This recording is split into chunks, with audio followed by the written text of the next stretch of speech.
第亞書第一章，俄巴底亞得了耶和華的默示，論以東說：我從耶和華那裏聽見信息，卻有使者被差往列國去說：起來吧，一同來與以東爭戰。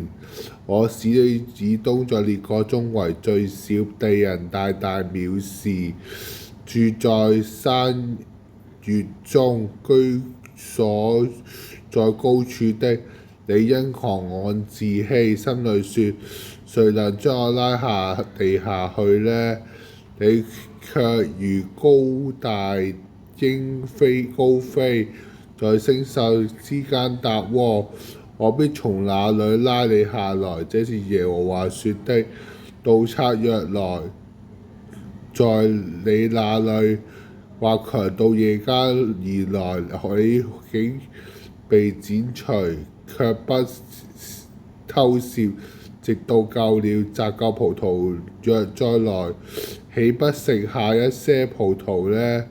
以掃在隱密處竟被搜尋，他隱藏的寶物竟被查出。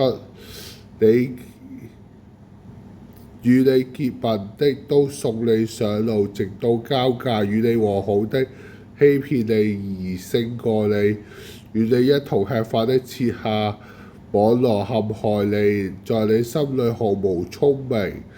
耶和華說：到那日，我豈不從以東除滅智慧人，從以掃山除滅聰明人？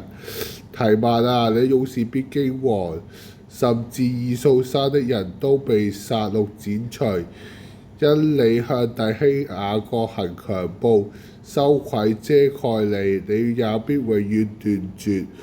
當外人掠奪雅各的財物，外邦人進入他的城門，耶路撒冷拈鬮的日子，你竟站在一旁，像與他們同伙。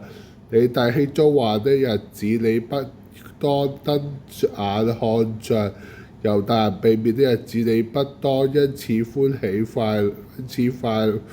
樂。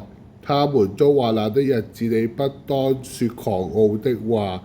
我民遭災的日子，你不當進他們的城門；他們遭災的日子，你不當瞪眼看着他們受苦。他們遭災日子，你不當伸手搶他們的財物。你不當站在路口剪除他們逃脫的。他們遭遇患難的日子，你不當將他們剩下的人交付仇敵。耶和華降罰的日子臨近萬國，你怎樣行也必照樣向你行，你的報應必歸到你頭上。你們照猶大人在我聖山怎樣喝這苦杯，萬國也照樣常常喝，然而且喝且吞，他們就歸於無有。在錫安山必有逃脫的人，那山必成為成聖，雅各家必得原有的產業，雅各家必成為大火，雅各家必成為火陷，以掃家必如碎秸，火必將他燒着吞滅，以掃家必歸於無餘剩的。這是耶和華說的。